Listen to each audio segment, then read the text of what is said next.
प्यारे बच्चों, कैसे हैं आप सब? मुझे पूरी उम्मीद है कि आप अपने को स्वस्थ और सुरक्षित रख रहे हैं। एक बार फिर स्वागत है आपका दी ऑर्बी स्कूल की ऑनलाइन वीडियो क्लासेस में। मैं हूं आपकी हिंदी की अध्यापिका निधि पॉल और मैं ले रही हूं कक्षा 4 की हिंदी की ऑनलाइन क्लासेस और साथ ही साथ अपलोड कर रही हूं वर्कशीट्स। बच्चों, आज हम आपकी साहित्य की पाठ्य पुस्तक अभिलाषा पाठमाला के पाठ 2 को पढ़ेंगे और समझेंगे। इस पाठ का नाम है धरती पर उतरा इंद्रधनुष और इसकी विधा। ये किस प्रकार की कहानी है? शिक्षाप्रद कहानी। इससे आपको लेसन मिलता है, कोई शिक्षा मिलती है कि जीवन में किस तरह जीना चाहिए, क्या सोच अपनानी चाहिए। तो क्योंकि ये शिक्षा को प्रदान करती है, देती है, इसलिए इस कहानी को शिक्षाप्रद कहानी कहा गया है।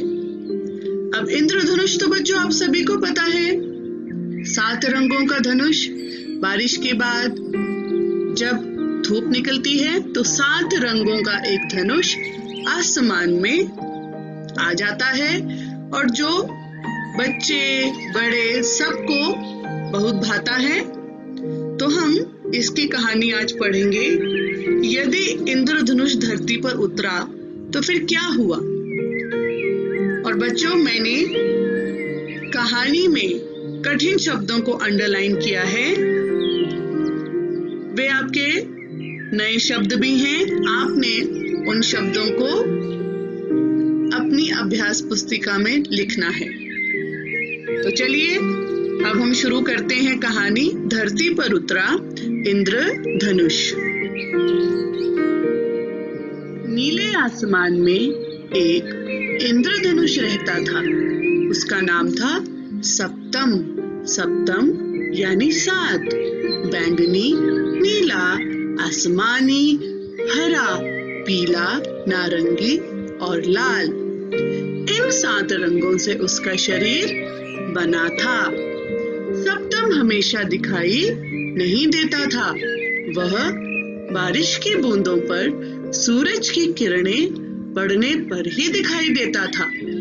एक दिन नीचे धरती की ओर देखकर सप्तम का वहां जाने का मन हुआ और वह धरती पर उतर आया। वहां तरह तरह के पेड़ पौधे, फल फूल, नदियां और पहाड़ थे। वह दिन भर धरती पर घूमता रहा। जब अंधेरा होने लगा तो उसने सोचा कहीं पर आराम से सो जाना चाहिए। एक पेड़ के पास जाकर सप्तम ने प्यार से पूछा, क्या मैं तुम्हारी टहनियों पर आराम कर सकता हूँ? क्या तुम चिड़िया या बंदर हो? पेड़ ने सप्तम से पूछा। नहीं, मैं इन दोनों में से कोई नहीं हूँ। मैं तो इंद्रधनुष हूँ, सप्तम ने उत्तर दिया। पेड़ ने गहरी सांस लेते हुए कहा, तो तुम मेरी टहनियों पर आराम नहीं कर सकते। एक पेड़ इंद्रधनुष का घर नहीं बन सकता।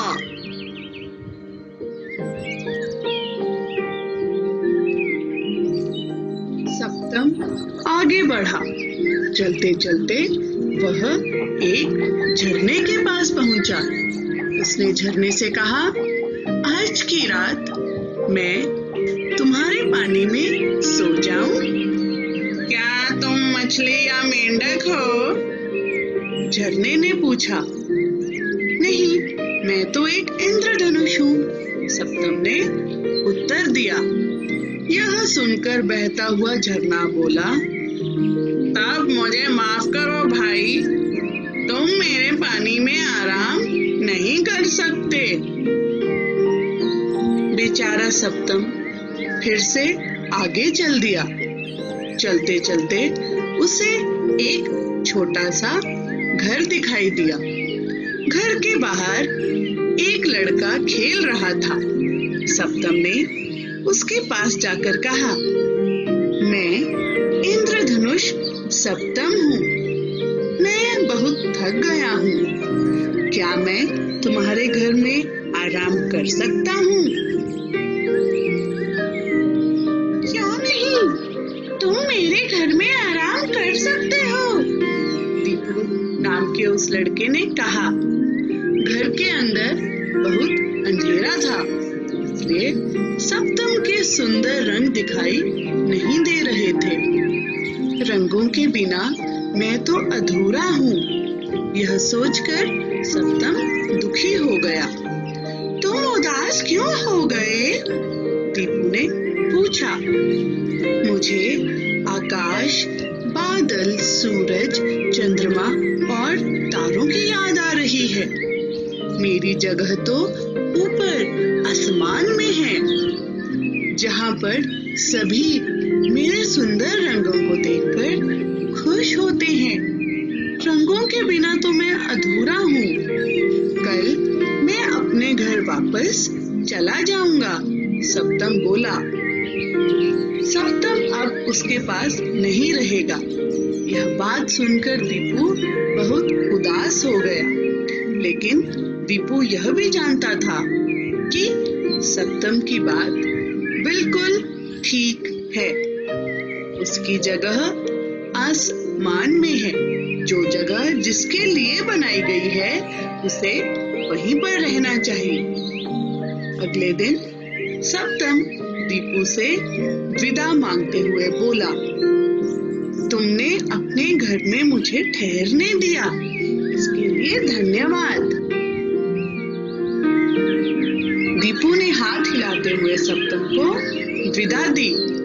तभी बादलों से वर्षा की बूंदें बरसने लगी और पूर्व दिशा से सूर्य की किरणें भी छलकने लगी। दीपू के देखते ही देखते 7 रंगों वाला इंद्रधनुष आसमान में कमान की तरह एक छोर से दूसरे छोर तक चमकने लगा। यह देखकर दीपू मुस्कुराया। वह जानता था कि यह उसका दोस्त सप्तम ही था। सप्तम की सही जगह वही थी। सप्तम फिर से अपने 7 रंगों से दूसरों को खुशी देने के लिए अपने घर, अपनी सही जगह आसमान में पहुंच गया। तो बच्चों, आपने ये कहानी पढ़ी और मुझे उम्मीद है कि आपको अच्छी लगी। अब हम इसकी शिक्षा पढ़ेंगे। जो जगह जिसके लिए बनाई गई है, उसे वहीं पर रहना चाहिए।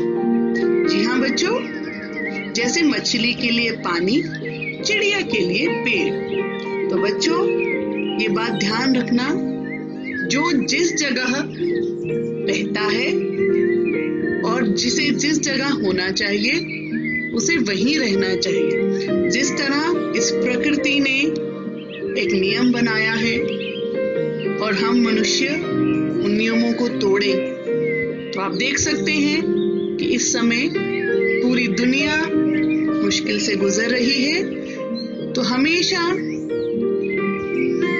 प्रकृति के हिसाब से चलें और बाकी प्राणियों के साथ, पेड़ पौधों के साथ सद्भावना से, प्रेम से रहें। अगली वीडियो में मैं आपको इस पाठ को समझाऊंगी, कठिन शब्दों का अर्थ बताऊंगी। बच्चों, तब तक के लिए धन्यवाद। अपना ध्यान रखिए।